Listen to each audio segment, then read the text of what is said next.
Yes, my people. Since where this war for Niger don't start to the loom, since where it don't start, listen to this man.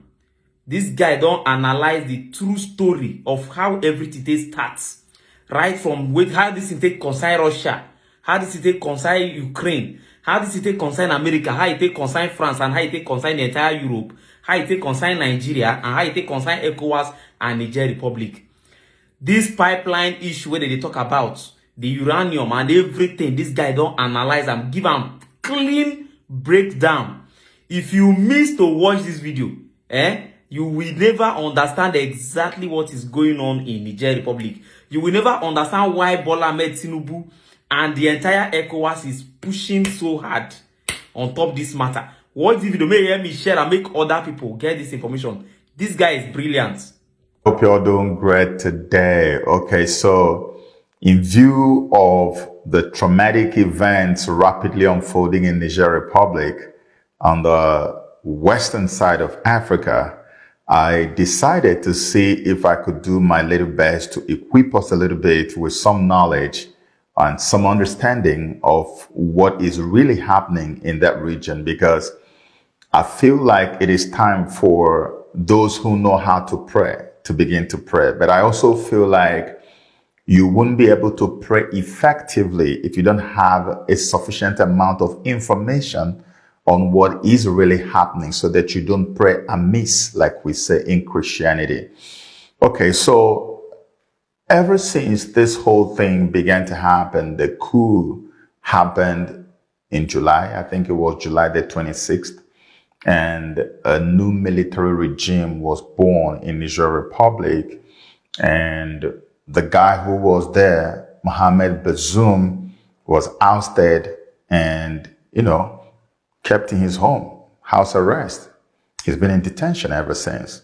And since that time, there has been a whole lot of activities. Like ECOWAS had given ultimatum that expired last Sunday and said if you don't restore or cede power to this guy, there could be some type of military intervention, and that didn't happen. Eventually, the ultimatum expired, and rather than cave to ECOWAS's threats and the pressure from international community, the military junta in Niger was even more emboldened by the number of people that showed up at the stadium to give them some love and cheer them up and thanked them for delivering the nation from the stranglehold of colonial France. Can you imagine that? So the people are extremely happy with these guys who took over power from Bazoum. Now, if you follow me on Twitter and you have followed some of my posts, you would have noticed that every time we make posts about what really is the bone of contention, we keep talking about uranium, because, of course, Niger Republic is one of the biggest suppliers of uranium in the world. Like, people are even saying that up to 35 to 40% of the uranium supplies that go to Europe come from Niger Republic. They also get uranium from Kazakhstan.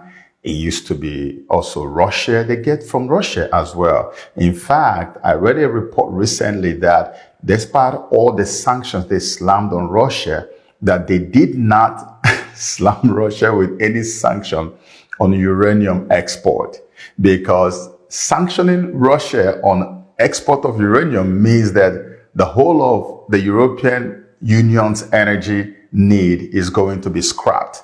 They are going to be thrown into darkness big time. Yeah. So, but even though they did not sanction Russia with respect to uranium export or shipment to Europe, they are making alternative plans to make sure that in the nearest future, they wouldn't have to depend on Russia to get the uranium. And so where are all the other alternatives and plan Bs they have? Kazakhstan.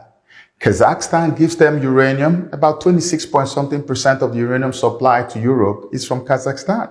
But then the problem is that everything that has to do with the shipment of their uranium from Kazakhstan to Western Europe, it goes through Russia. So Russia is responsible. So without Russia, even though Kazakhstan has uranium for them, without Russia, they cannot receive the uranium. And now the next plan B they have is Niger Republic. Because this uranium is very powerful. It is used in nuclear reactors. That is how they are able to keep their energy alive in Europe. Now, Niger Republic is the next one. And can you imagine that a coup has taken place and the coup plotters are loyal to Russia, the same Russia that Europe is trying to run away from. And now they have now cut all supplies of uranium to France and America. Think about that. So we've been emphasizing on this, that this is the major bone of contention, but I want to bring you up to speed on something that I haven't really talked about.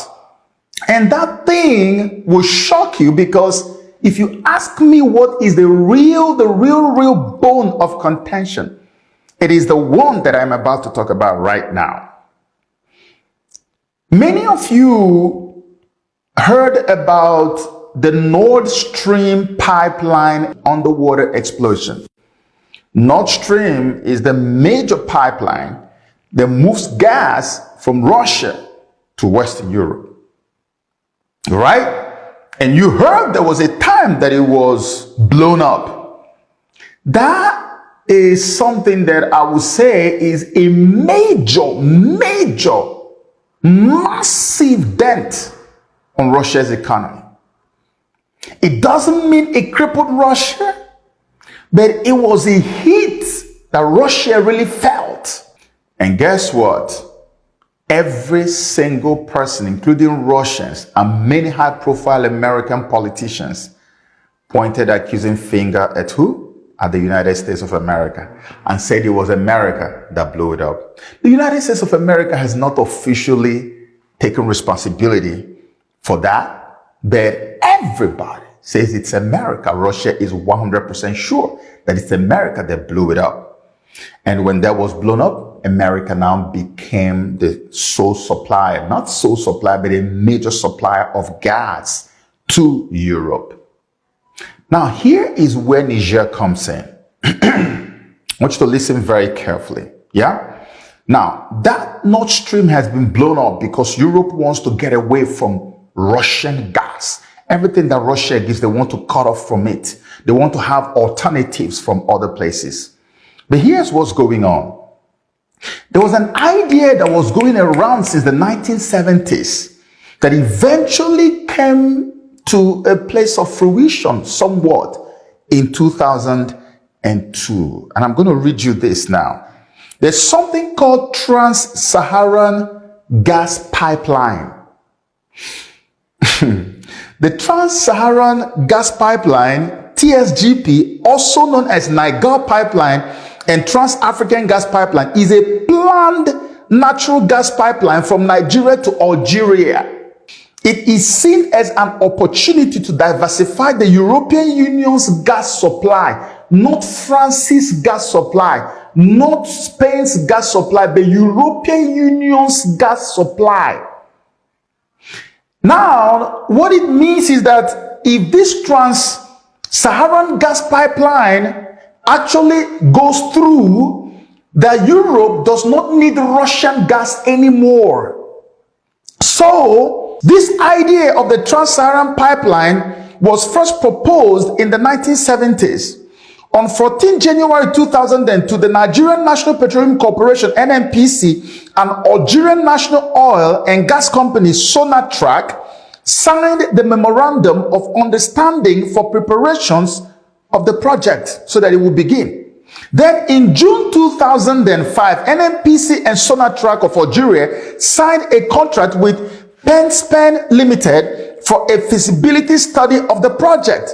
The feasibility study was completed in September 2006, and they found the pipeline to be technically and economically feasible and reliable. Now, between that time and 2022, so many things happened. The project never quite took off as it should. They started having issues with the issue of terrorism in the Sahel region and all kinds of things, and so it was stopped. But guess what? I want you to pay attention to this timeline. On the 28th of July 2022,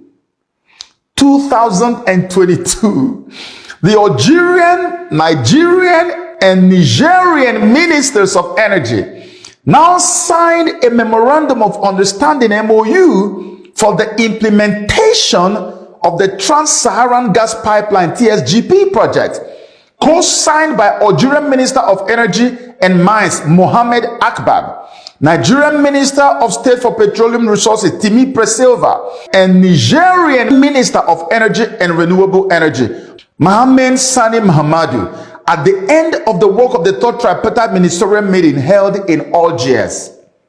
So look at the timeline. They left this project way back. Remember when this thing was almost in the news every time, when we were always talking about that they want to move a pipeline from Nigeria and send gas to Europe? They left it, abandoned it. All of a sudden, right after the Russia-Ukraine war started and Europe began to cut off from Russia, separate from Russia, cut off everything that Russia used to give to them. They are trying to win themselves of all kinds of Russian supplies, energy, and the rest of them. Just right then, we see them coming back and saying, okay, why don't we just restart this project? And the project costs 13 billion with a B, billion US dollars. Let's get started with that project, because the moment the project succeeds, we will not have any need for Russian gas anymore. The Nord Stream can stay that way and never get repaired, and we wouldn't even care. Nigerian minister and government were behind this. They supported it. Nigeria, of course, is where the gas is coming from. It's going to come from a few other countries, but Nigeria is the main supplier of this gas. Let me read you the route of the gas that is supposed to go through the Trans-Saharan pipeline. The pipeline will start in the Warri region in Nigeria. Warri region in Nigeria, and run north through Niger to Hassi Armel in Algeria. In Hassi Armel, the pipeline will connect to the existing Trans-Mediterranean, Maghreb Europe, Medgaz, and Galsi pipelines. These supply Europe from the gas transmission hubs at El Kala and Benisaf on Algeria's Mediterranean coast. The length of the pipeline will be 4,128 kilometers, which is 2,565 miles. 1,037 kilometers, 644 miles in Nigeria, 841 kilometers in Niger, and 2,310 kilometers in Algeria.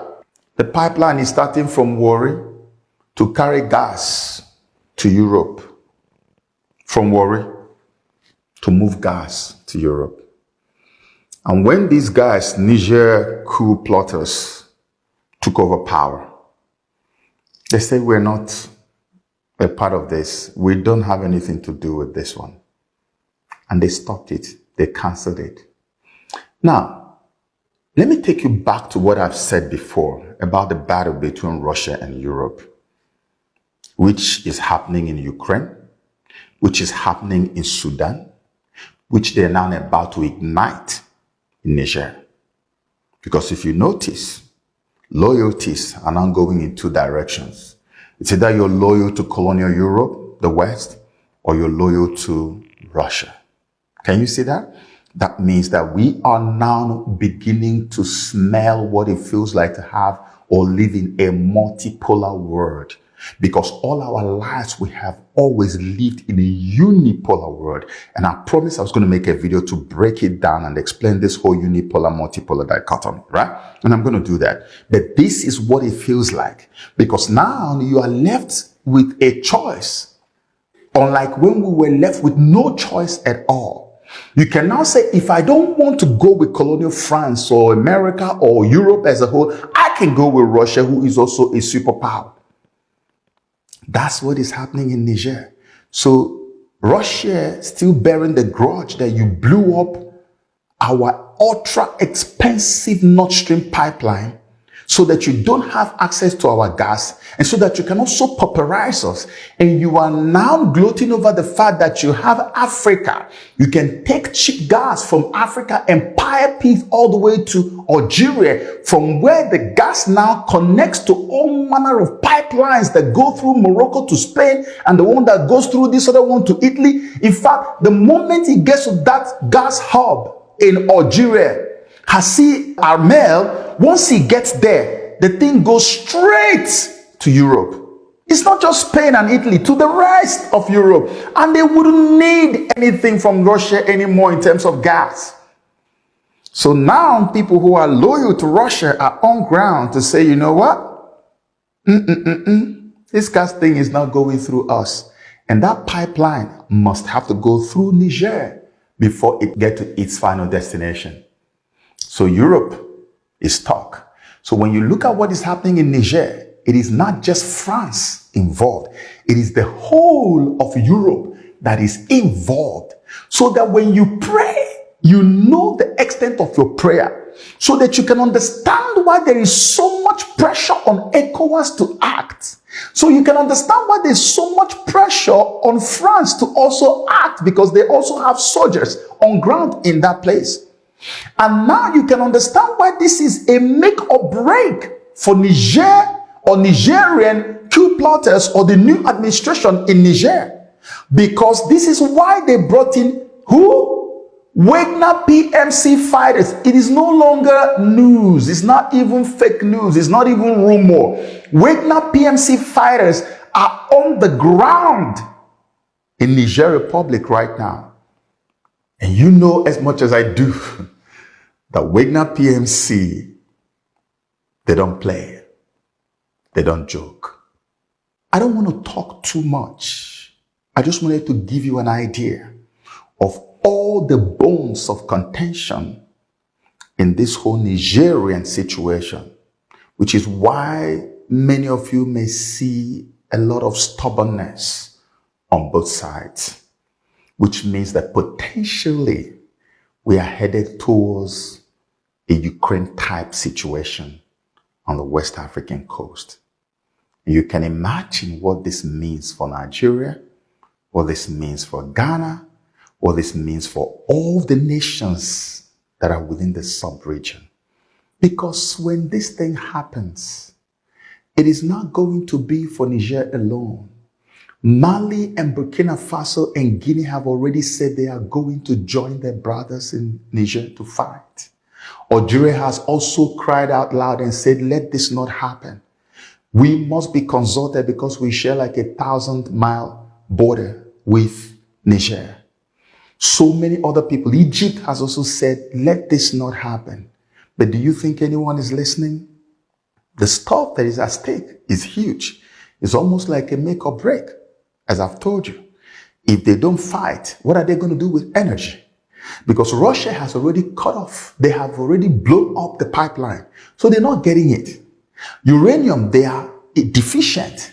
You talk about gas, they are deficient. How do you want them? The only feasible way that is understandable to them, through which they can actually replace Russian gas supply, is through this pipeline that is going to move gas for them from Warri, Nigeria. When they have their people there, nobody can stop that from flowing. So for you to now stop the movement in Niger, you're going to have to face them. That's why this war is looming so hard. There are too many interests involved. There are too many things that are connected to this. And it's not going to be an easy war. It's not going to be like Sudan. It's not even going to be like Ukraine. This is going to be far worse than all the other two wars they are fighting. And this is why we pray and hoping that the voice of reason will probably step in on this guy, dawn on these guys. And somebody will just sit down and listen and say, hey, maybe we need to go the diplomatic route all the way and leave this whole military action. Because at the end of the day, it's still going to be the West sitting by and watching while African brothers fight fellow African brothers and we kill each other to impress rather than sit down around the table to discuss as we are known to do. This is one of the cleanest analysis I've seen so far. He touched everywhere how it all connects, and is very transparent and very easy to understand.